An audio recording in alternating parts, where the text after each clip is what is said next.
ለወራት በእግር ኳሱ ቤተሰብ ዘንድ መነጋገሪያ የነበረ ያ የማንቸስተር ዩናይትድ ጎፈሪያም ደጋፊ ዛሬ ከዚህ በኋላ እንግዲህ ይለይለታል የሚለው በጣም በትኩረት የሚነሳ ጉዳይ ነው። ዛሬ በለንደን ስቴዲየም ዌስትሃም ዩናይትድ ከማንቸስተር ዩናይትድ ሲጫወቱ ጸጉሩን ይቆረጣል፣ አምስተኛ ጨዋታውን ማንቸስተር ዩናይትድ ያሸንፋል ወይስ ደግሞ ሌላ 5 ጨዋታዎችን እንዲጠብቅ ሊገደድ ይችላል? እሱስ የሚፈልገው ምንድነው?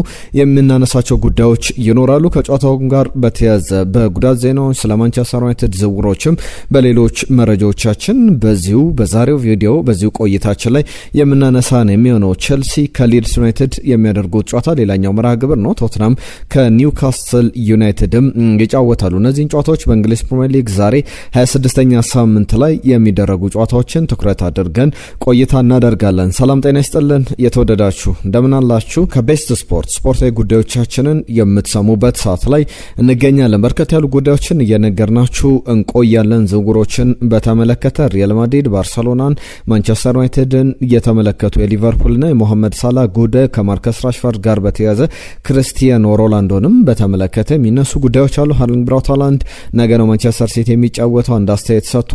መነጋገሪያ ሆኗል። አርሰናል ቤት ስለ ቪክተር ዮኬሬሽ እናነሳለን። ከቪክተር ዮኬሬሽ በተጨማሪ የሚኬል ሜሬኖ ጉዳትንም በተመለከተ እያነሳን እየነገርናቸው የምንቆየው ጉዳይ ይኖረናል። ሊያንድሮ ትሮሳርድን፣ ስለ ዊሊያም ሳሊባ፣ ጋብሪኤል ማርቲኔሊ በአርሰናል ቤት የሚነሱ ነጥቦች አሉ። በዝርዝር እንነግራቸዋለን። ማንቸስተር ዩናይትድ አንድ ተከላካዩን በባርሰሎና ሊነጠቅ ይችላል የሚሉ ዘገባዎችም ወጥቷል። ከፕሪሚየር ሊግ ደግሞ ሊያመጣው የሚፈልገው ተከላካይ አለ። በስፋት እንነግራቸዋለን።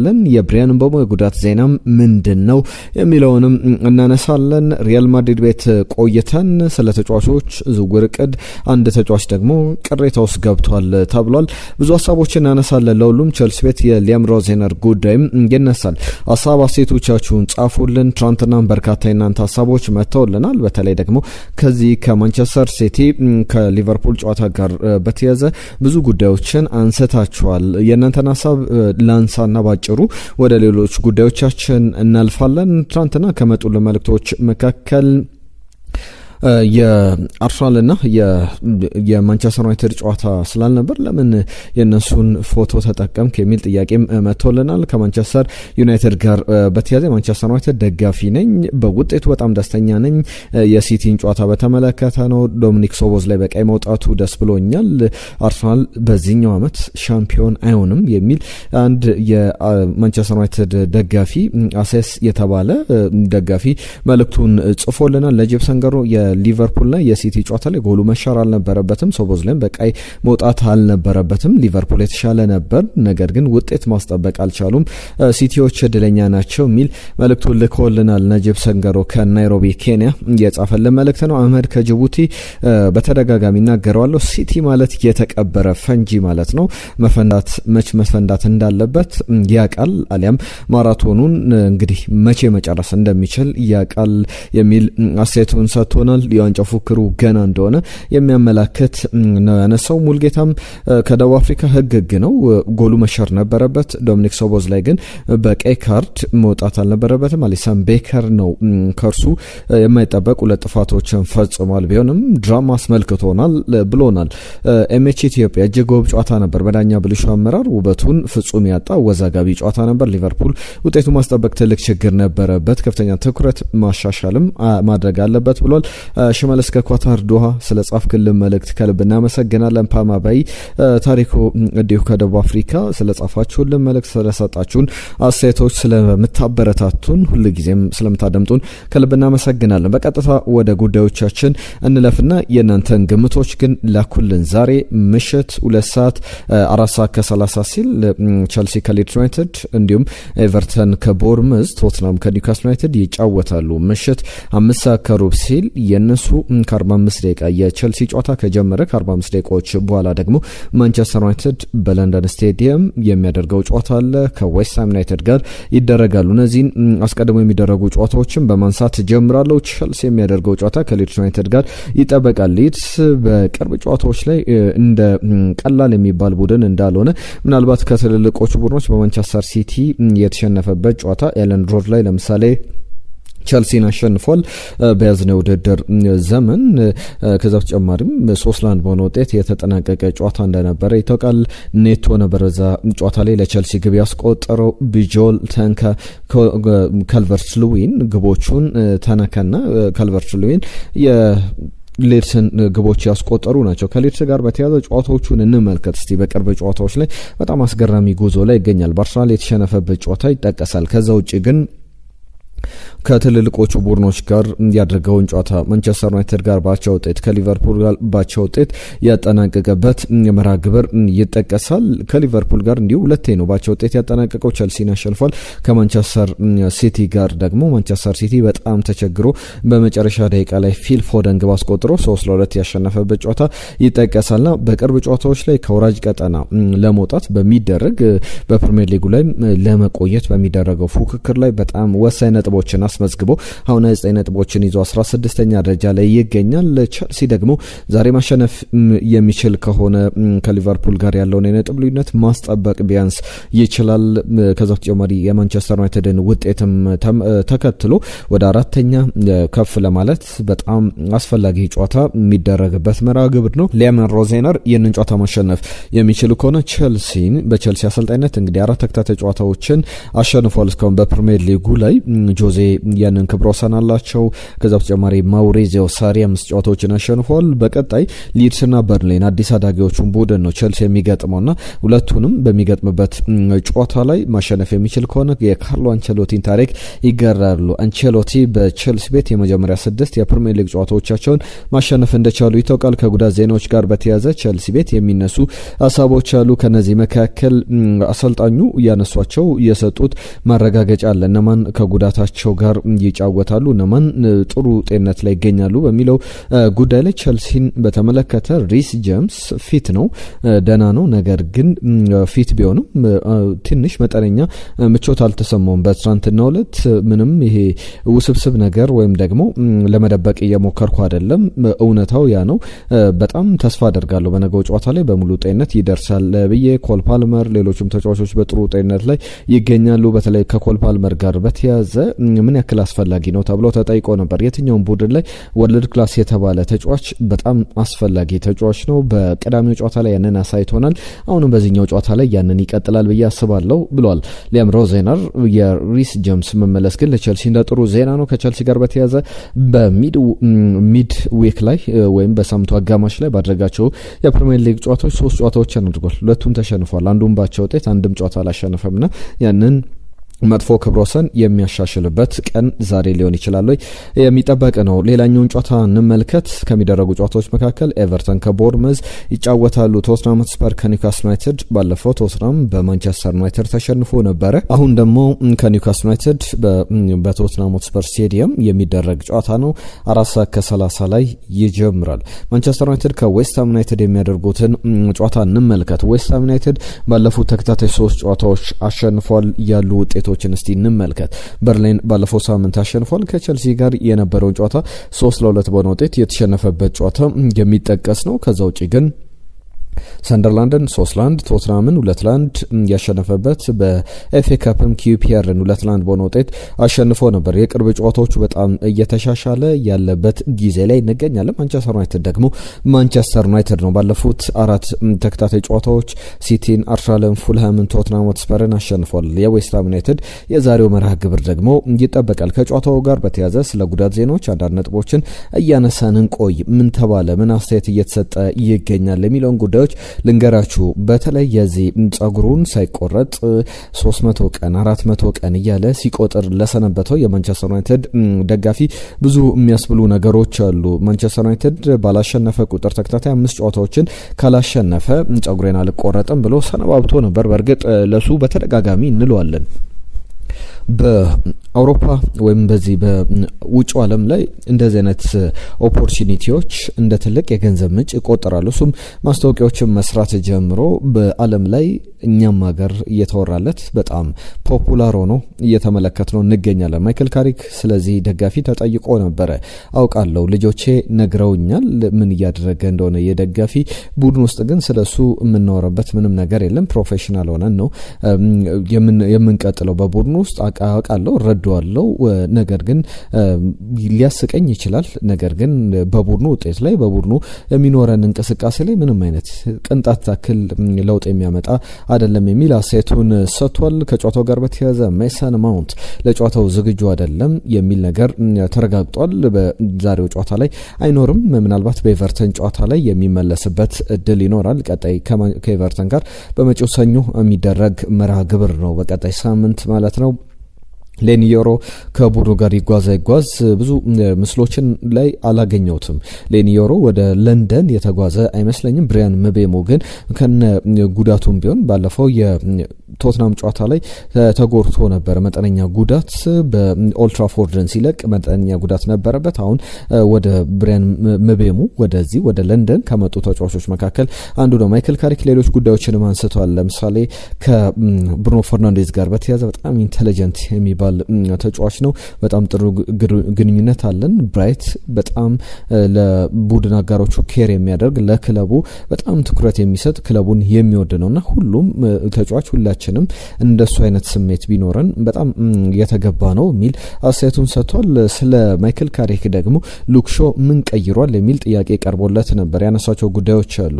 እኔ ብዙ ለውጦች አሉ ብዬ አስባለሁ። ዋነኛው ግን ክለቡን ማውቁ ብዙ አግዞታል ብዬ አስባለሁ ይላል። ማይክል ካሪክን በተመለከተ በማንቸስተር ዩናይትድ ስለለወጣቸው ነገሮች ተጠይቆ የሰጠው አስተያየት ነው። ኤግዛክትሊ የሚያስፈልጉ ነገሮችን ጨዋታ ለማሸነፍ ያቃል።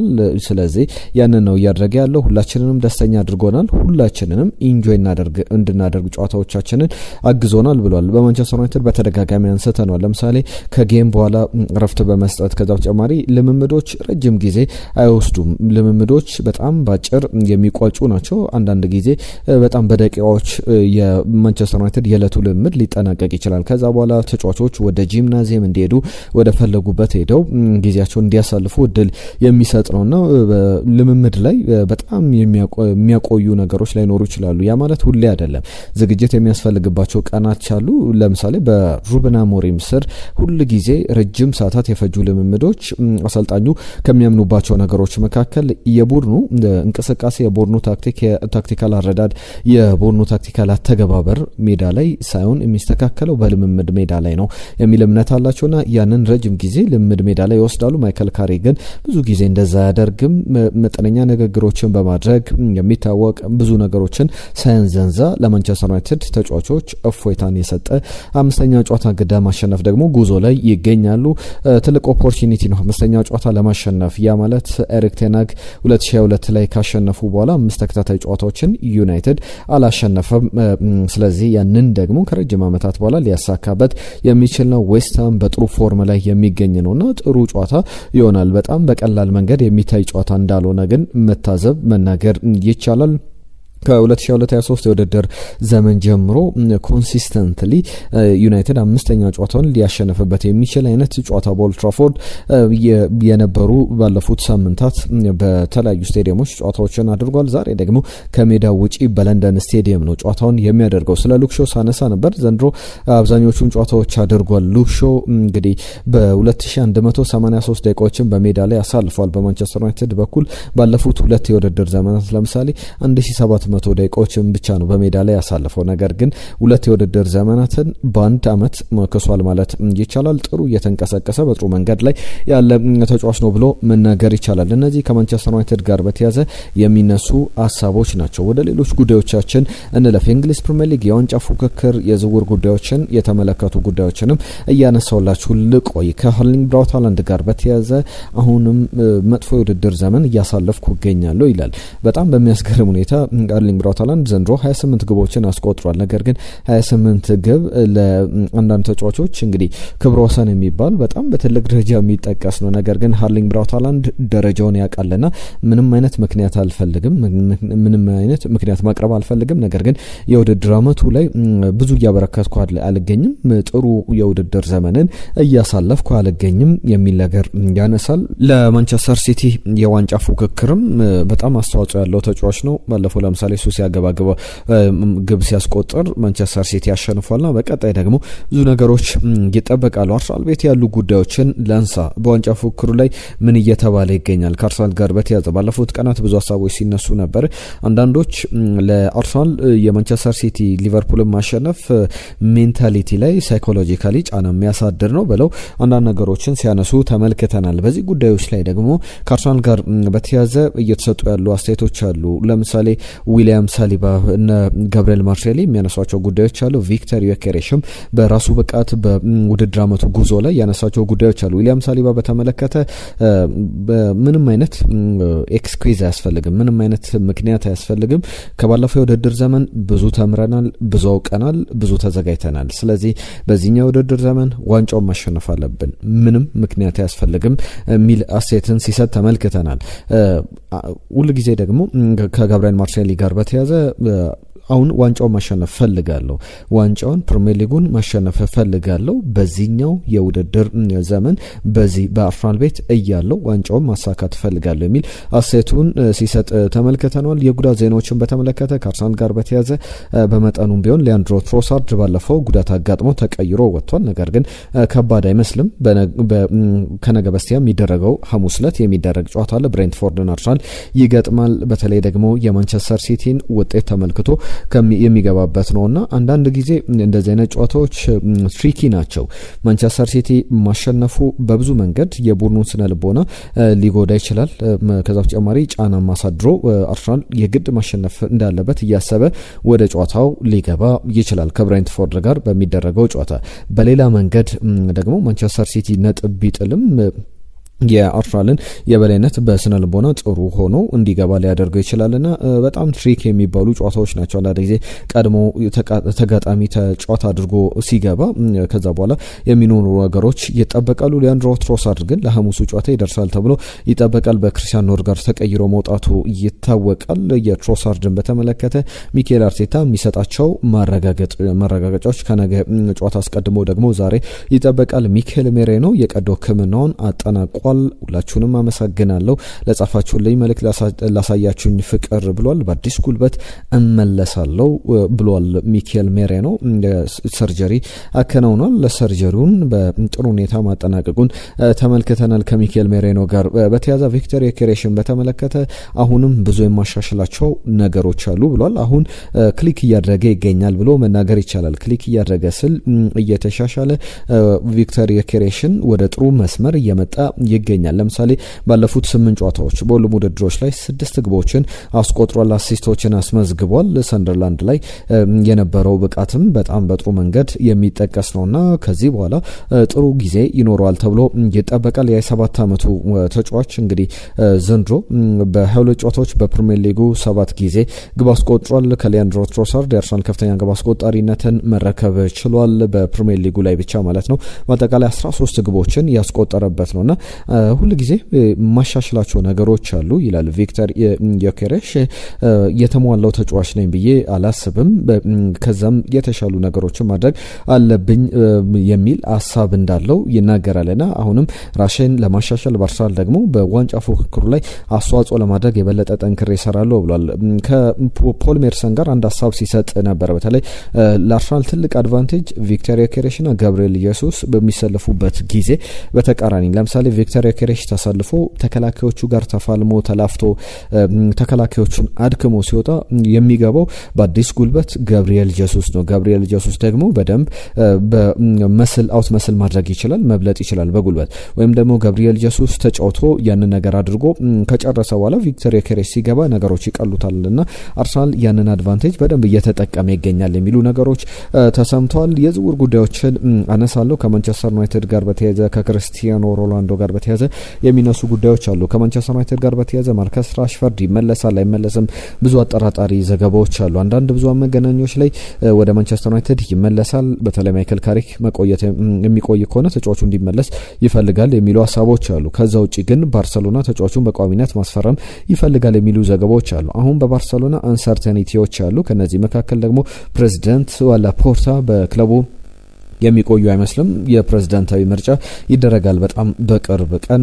ያንን ደግሞ በፕሬዝዳንታዊ ምርጫ ላይ እሳቸው የማይሳተፉ እንደሆነ መረጃዎች ይወጡ ይገኛሉና እሳቸው የማይሳተፉ ከሆነ የባርሰሎና ቆይታው ባጭር ሊቋጭ ይችላል የሚሉ ጉዳዮች አሉ። እሳቸው ብቻ አይደለም፣ ፕሬዝዳንቱ የማይቆዩ ከሆነ አንዜ ፍሊክም በባርሰሎና ኃላፊነታቸው ላይቆዩ ይችላሉ የሚሉ ዘገባዎችም ባርሰሎና ቤት በተመለከተ እየተዘገበ ይገኛል። ከማርከስ ራሽፎርድ ጋር ግን ያ የሚነሳ ጉዳይ ነው። ማንቸስተር ዩናይትድን በተመለከተ ሌላኛው የሚነሳው ጉዳይ ሊሳንድሮ ማርቲኔዝ በባርሰሎና ይፈልጋልና ባርሰሎና ተጫዋቹን ወደ ካምፕኑ ማምጣት ይፈልጋል የሚሉ ዘገባዎችን ከካታላን ብዙሃን መገናኛዎች እየተመለከትኩ እገኛለሁና ሊሳንድሮ ማርቲኔዝ በባርሰሎና ምን ያክል ጥሩ ሊሆን ይችላል? ማንቸስተር ዩናይትድስ ይለቀዋል ወይ? በማንቸስተር ዩናይትድ እሱ ሲኖርና ሳይኖር በጣም የተሻሻለ ዩናይትድ ነው። እሱ ሲኖር እየተመለከተን የምንገኘው ጥራት ያለው ተከላካይ ነው። እንደ ፊዚካሉ እንደ ቁመቱ እንዳልሆነ ይታወቃል። ከዚህ በፊት እነ ፖል ስኮልስ፣ ኒኪ በት እንግዲህ ከማንቸስተር ሲቲ ጋር በነበረው የዚህ የቅርብ ጨዋታ ላይ ሃርሊንግ ብራውት ሃላንድ ተሸክሞት ይሮጣል ብለው ሲቀልዱ ነበረ። በቀልድ ሳይሆን ትክክለኛ ሪል አስተያየታቸውን ሲሰጡ ነበረ። ከዛ በኋላ ቤቴ መተው ለምን አያናግሩኝም ብሎ ሲወቅሳቸው እንደነበረ ይታወቃልና ከማንቸስተር ዩናይትድ ጋር በተያዘ የጉዳይ ይለቃል አይለቅም የክለቡ ትልቅ ውሳኔ የሚጠበቅ ነው። ባርሰሎናስ ገንዘብ አለው፣ ትልቅ ገንዘብ ያቀርባል የሚለው የሚጠበቅ ጉዳይ ነው። ከሱ በተጨማሪ ክርስቲያን ሮሜሮንም ከቶትናም ሆትስፐር ማስፈረም ይፈልጋሉ። ከቶትናም ጋር መደራደር ደግሞ በጣም ከባድ ሊሆን ይችላልና ያ የሚጠበቅ ጉዳይ ነው። ከማንቸስተር ዩናይትድ ጋር ሌላኛው ጉዳይ ማንቸስተር ሲቲም የሚፈልገው አንድ ተጫዋች አለ። የብራይተኑ ሃይሊ ሬትድ ራይት ባክ ተጫዋች አለ። ትልልቅ ክለቦች እየተፈለገ ያለ ማይክል ካዮዴ ይባላል። ይህንን ተጫዋች የብራይተን ተጫዋች ነውና በማንቸስተር ዩናይትድም በማንቸስተር ሲቲም እየተፈለገ ይገኛል። የራይት ባክ ነው። ከፊዮሬንቲና ነው በክረምቱ የመጣው። አንድ አመት ሳይቆይ ራሱን በደንብ አሳይቶ በብዙ ክለቦች እየተፈለገ ያለ ተጫዋች እንደሆነ በደንብ እየተመለከተን እንገኛልና በቀጣይ ጥሩ ቆይታ ይኖረዋል። በፕሪሚየር ሊጉ ለምዷል ብሎ መናገር ይቻላል በልበ ሙሉነት። የሱም ጉዳይ እየተነሳ ይገኛል። ከሊቨርፑል ጋር በተያዘው ለዝውውሮች ይነሳሉ። አንደኛው ሰቨን ቮትማንን ከኒውካስል ዩናይትድ ማስፈረም ይፈልጋል የሚሉ ዘገባዎች አሉ። ከዛ ውጪ ግን ሌላኛው ከሊቨርፑል ጋር በተያዘ መሐመድ ሳላ ጉዳይ ነው። ወደ አልናስር ከሄደ ደሞዙ 3 እጥፍ ሊያድግለት ይችላልና የክርስቲያኖ ሮናልዶ አጣማሪ ወይም ተተኪ ሊሆን ይችላል። ክርስቲያኖ ሮናልዶ በእርግጥ እንደ አቦላ ዘገባ ከሆነ ቅሬታዎችን ፈቶ ወደ ልምምድ ተመልሷል ከቡድኑ ጋር። በቀጣይ በቅዳሜ ዕለት የሚደረገው ጨዋታ ላይ ደግሞ እንመለከተዋለን። የ33 ዓመቱ መሐመድ ሳላ በተመለከተ እየተነሱ ያሉ ጉዳዮች አሉና ወደ አልናስር ዝውውሩን ወደ ሳውዲ ፕሮ ሊግ ሊሄድ የሚችልበት እድል በጣም እየሰፋ መጥቷል የሚሉ ዝርዝር ዘገባዎች አሉ። ወደ ቺካጎ ፋየርስ ሊያመራ የሚችላል ደግሞ የተባለው ሮበርት ሌቫንዶቭስኪ ነው። ከባርሰሎና በቀጥታ ወደ ሜጀር ሊግ ሶከር እንደሚሄድ የሚያሳዩ ዘገባዎች አሉ። ለሁሉም እነዚህ በስፋት የተነሱ ጉዳዮች ናቸው። ባነሳናቸው ጉዳዮች ላይ ሀሳቦቻችሁን ጻፉልን። ማንቸስተር ዩናይትድ ያሸንፋል ወይ? ያደጋፊ ጸጉሩን ይቆረጣል ወይ? እስቲ ሀሳቦቻችሁን ላኩልን። የማንቸስተር ዩናይትድን ጉዳይ አነሳን። የቸልሲ ጨዋታ ቸልሲ ስለስንት ይጠናቀቃል? ቶትናም ከኒውካስል ዩናይትድ ግምቶቻችሁን ላኩልን። ነገ በስፋት የእናንተንም ሀሳብ ሌሎች አዳዲስ ጉዳዮችንም እያነሳን ያልተሰሙ መረጃዎችን እየነገርናችሁ እንቆያለን። ለዛሬ ግን እዚህ ላይ እናጠናቅቃለን። ጤና ይስጥልን።